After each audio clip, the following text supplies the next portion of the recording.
ఈరోజు ఆంధ్రప్రదేశ్ మాజీ ముఖ్యమంత్రి జగన్మోహన్ రెడ్డి గారు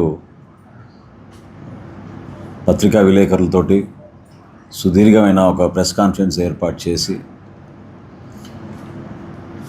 కొన్ని అభ్యంతరకరమైన విషయాలు, అదేవిధంగా ప్రభుత్వం పైన ఆయన చేసిన విమర్శలకి ఖచ్చితంగా ప్రజలకు అందించే విధంగా సమాచారం ఒక బాధ్యతతోటి ఈరోజు నేను ముందుగా ఈ పత్రికా సమావేశం ఏర్పాటు చేశాను.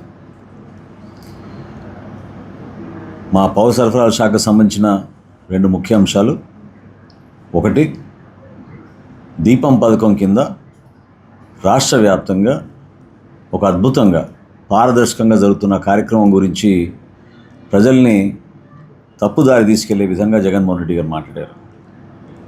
2024 జూన్లో మా ప్రభుత్వం ఏర్పడిన తర్వాత గౌరవ ముఖ్యమంత్రి గారు, అదేవిధంగా గౌరవ ఉప ముఖ్యమంత్రి గారు దీపావళికి 2 రోజుల ముందు సమావేశాలు ఏర్పాటు చేసి రాష్ట్ర వ్యాప్తంగా దీపం పథకం సూపర్ 6లో భాగంగా మేము ప్రారంభించాం.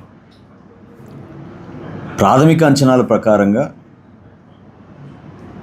ఎవరైతే అర్హత ఉందో, అర్హత ఉన్న ప్రతి ఒక్కరికి ఈ పథకం అందించే విధంగా చాలా ట్రాన్స్పరెంట్గా కేంద్ర ప్రభుత్వంతో అనుసంధానం చేసుకుని, ఎందుకంటే ఈ 3 గ్యాస్ కంపెనీలు, భారత్ పెట్రోలియం కానివ్వండి, IOCL కానివ్వండి, HPCL కానివ్వండి, ముగ్గురితో అనుసంధానం చేసుకుని ఎక్కడ కూడా మధ్యవర్తులు లేకుండా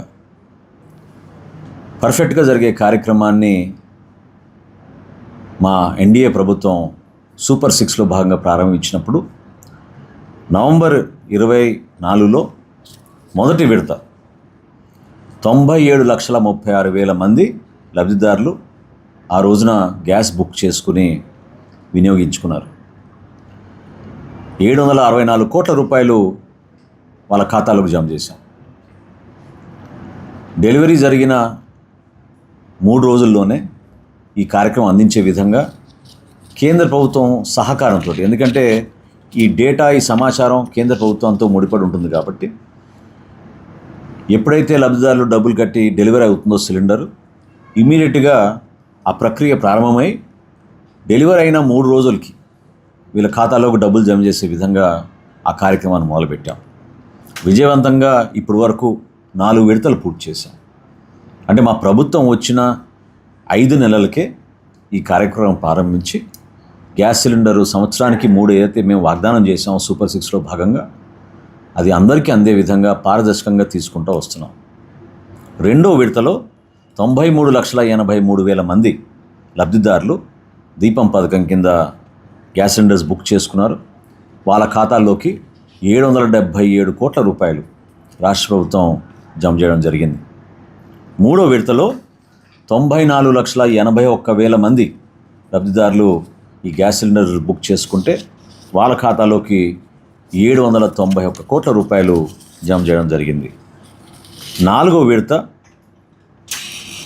డిసెంబర్ 25 నుంచి మార్చి 26 వరకు 92,28,000 మందికి 705 కోట్ల రూపాయలు మేము పూర్తిగా వాళ్ళ ఖాతాలకు జమ చేశాం. ప్రస్తుతం 5వ విడత జరుగుతోంది. ఇప్పటి వరకు 48 లక్షల మంది ఈ గ్యాస్ సిలిండర్లు బుక్ చేసుకుని వాళ్ళు వినియోగించుకుంటున్నారు. ఇది జగన్మోహన్ రెడ్డి గారు ఆశించినట్టు ఎక్కడో ఒక బటన్ నొక్కాం అనే కార్యక్రమం కాదు. ఇది చాలా పారదర్శకంగా అర్హత ఉన్న ప్రతి ఒక్కరికి, మనకున్న గ్యాస్ కనెక్షన్స్లో ఎవరైనా సరే, ఎవరికైతే తెల్ల రేషన్ కార్డు ఉందో, ఎవరికైతే ఆధార్ కార్డు ఉందో, ఎవరికైతే KYC జరిగిందో, ఎందుకంటే కంపల్సరీగా KYC జరగాలి, మీ ఖాతాల్లోకి డబ్బు వెళ్ళాలి. కాబట్టి KYC జరిగిన లబ్ధిదారులందరికీ కూడా ఈ విధంగా పారదర్శకంగా ప్రతి విడత కూడా లబ్ధిదారులకు ఉపయోగపడే విధంగా తీసుకొస్తూ ఉన్నాం. ఈ మొదటి నుంచి ఈయన బాధ ఏంటంటే, బహుశా ఆయనకి తెలియదు ఈ వ్యవస్థ గురించి, ముఖ్యమంత్రిగా పనిచేశారు, ఈ లెక్కల్లో తేడా ఎందుకు వస్తుంది. ఈ రోజుకి మేము చెప్తున్నాం, మా ప్రభుత్వం నుంచి అర్హత ఉన్న ప్రతి ఒక్కరికి దీపం పథకం కింద 3 గ్యాస్ సిలిండర్లు ప్రతి సంవత్సరం ఏర్పాటు చేసే బాధ్యత మా కూటమి ప్రభుత్వం తీసుకుంది. దానికోసం మేము కట్టుబడి ఉన్నాం. ఆ విధంగానే అందిస్తున్నాం. అరకొరగా ఇచ్చాం, కొంతమందికే ఇచ్చాం. అసలు రాష్ట్రంలో ఉన్న కనెక్షన్లు ఎన్ని కూడా ఆయనకి తెలియదు. కనెక్షన్లు ఉండొచ్చు 1,20,00,000, కానీ 1,20,00,000 చాలామందికి డబుల్ కనెక్షన్స్ కూడా ఉన్నాయి. అందులో చాలామందికి అర్హత కూడా లేకపోవచ్చు. కొన్ని కమర్షియల్ కనెక్షన్స్ కూడా ఉంటాయి. వీటన్నిటిని ఆధారం చేసుకుని ట్రాన్స్పరెంట్గా ఎవరైనా సరే మీరు అప్లై చేసుకుంటే మీకు ఈకేవైసీ ఉండాలి, మీకు ఆధార్ కార్డు ఉండాలి, మీకు గ్యాస్ కనెక్షన్ ఉండాలి. ఈ 3 బేస్ చేసుకుని డేటా చెక్ చేసుకుని ఎప్పటికప్పుడు లబ్ధిదారులకు అందిస్తున్నాం. కాబట్టి ఈతను చేసే ఈ ప్రయత్నం అది ఎందుకంటే గతంలో ఆయన చేయలేకపోయాడు. వైఎస్ఆర్సీపీ పార్టీ కానీ జగన్మోహన్ రెడ్డి కానీ ఒక ముఖ్యమంత్రిగా ఆయన చేయలేకపోయారు. ఒక స్ఫూర్తిదాయకంగా డొక్కా సీతమ్మ గారి నామకరణతోటి రాష్ట్ర వ్యాప్తంగా కనీ విని ఎరగని రీతిలో మన రైతాంగం ఇది మన బిడ్డల కోసం, మన భవిష్యత్తు కోసం, భావితరాలకు ఉపయోగపడే విధంగా మనం చేస్తున్న కార్యక్రమానికి మీరు సహకరించండి అంటే పొరుగు రాష్ట్రాల్లో 500 రూపాయలు ఎక్కువ ఇస్తున్నా కూడా ధాన్యంలో అది విస్మరించి మన రాష్ట్రానికి, మన పౌర సరఫరాల శాఖకి, మా కార్పొరేషన్కి ఏదైతే మేము ధాన్యం కొనుగోలు ధర కేంద్రం నుంచి వచ్చిన కనీస మద్దతు ధర ఉందో దానికే రైతులు వెచ్చించి 2,24,000 మెట్రిక్ టన్నుల ధాన్యం, fine quality rice, BPT, Sona Masuri మనకు అందించి రాష్ట్రంలో ఉన్న 41,000 ప్రభుత్వ పాఠశాలలు, 4,000 సంక్షేమ హాస్టల్స్కి 25 కిలోల బస్తాల్లో సూపర్ ఫైన్ క్వాలిటీ రైస్ ఈ రోజున మా శాఖ ద్వారా మేము అందిస్తున్నాం. ప్రతి బస్తాకి క్యూఆర్ ట్యాగ్ ఉంటుంది.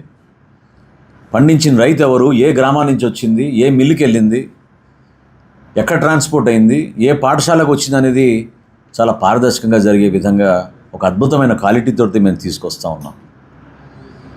దానిపైన కూడా ఆయనకు అవగాహన లేకుండా కనీసం విమర్శలు చేస్తూ ఉన్నారు. అర్థం చేసుకోండి. రైతులు చేసిన త్యాగాన్ని మీరు తక్కువ చేసే విధంగా మాట్లాడితే మాత్రం అది చాలా పొరపాటు. ఛాలెంజ్ చేస్తున్నాను నేను జగన్మోహన్ రెడ్డి గారికి. ఏ పాఠశాలైనా రండి మీరు. మధ్యాహ్న భోజన పథకం ఆంధ్రప్రదేశ్లో, భారతదేశంలో ఎక్కడ జరగని విధంగా అద్భుతంగా ఈరోజు మన బిడ్డల కోసం మనం ప్రతిరోజు కష్టపడి విద్యార్థుల కోసం అందించే మన సిబ్బంది అందరినీ కూడా మనం మనస్ఫూర్తిగా రైతాంగంతో పాటు మనం ధన్యవాదాలు తెలుపుకోవాలి. రాజకీయ కోణంగా చూస్తే ఈరోజు మరొకసారి పవన్ కళ్యాణ్ గారి పైన జగన్మోహన్ రెడ్డి గారు విమర్శలు చేశారు. స్పెషల్ ఫ్లైట్ల గురించి, హెలికాప్టర్ల గురించి నాకైతే నిజంగా ఆశ్చర్యం కలిగిస్తుంది. ఎందుకంటే ప్రపంచంలో ఒక రికార్డ్ సృష్టించాడు జగన్మోహన్ రెడ్డి గారు. ఎవరికి అటువంటి రికార్డు ఉండదు. ఉండవల్లి తన నివాసాన్ని నుంచి అమరావతికి 5 కిలోమీటర్ల దూరానికి హెలికాప్టర్ వాడిన మహానుభావుడు జగన్మోహన్ రెడ్డి.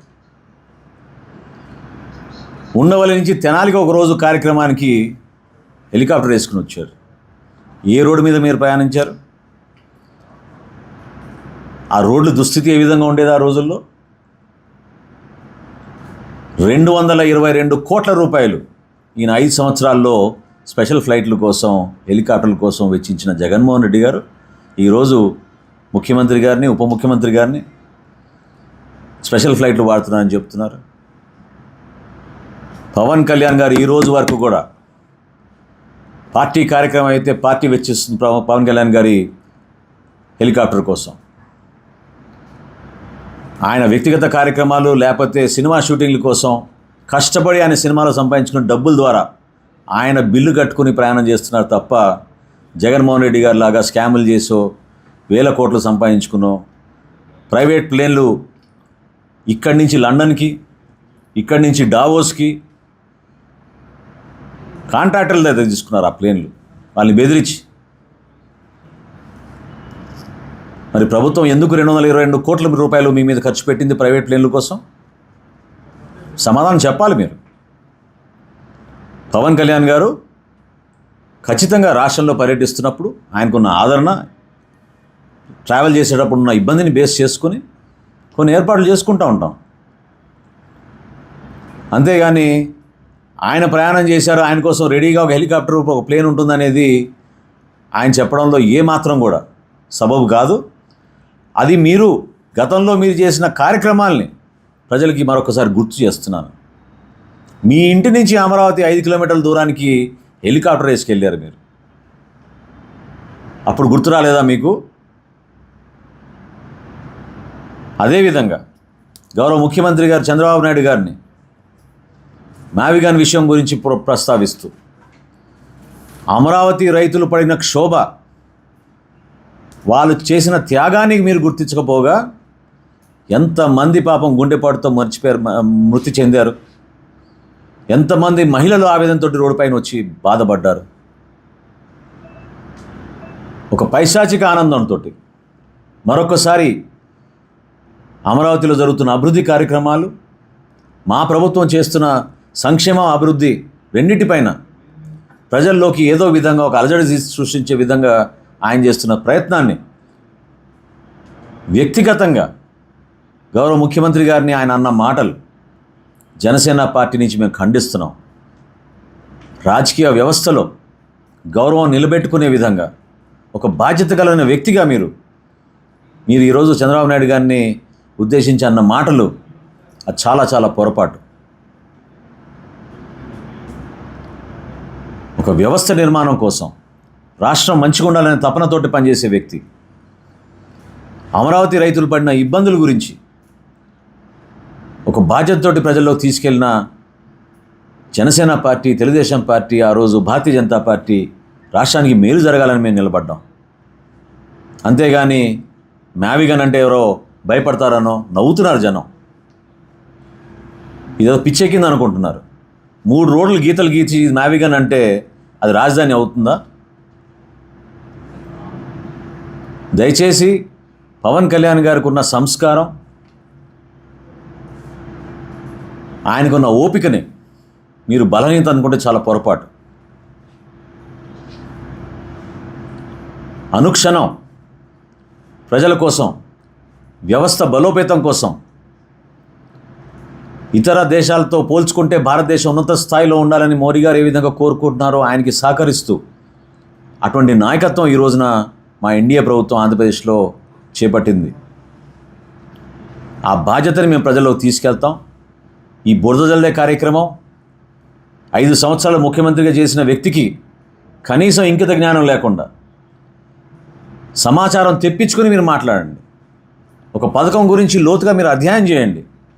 మీలాగా బటన్లు నొక్కి స్టేజ్ దిగి వెళ్ళిపోతే కార్యక్రమం విజయవంతం అయిందని చెప్పుకోవడం అంతకన్నా మూర్ఖత్వం ఏం లేదు. ప్రతి కార్యక్రమం ఏం చేసేది ప్రజల్లోకి తీసుకెళ్తున్నాం, నిజాయితీగా తీసుకెళ్తున్నాం అని ఈ సందర్భంగా తెలుపుకుంటున్నాం.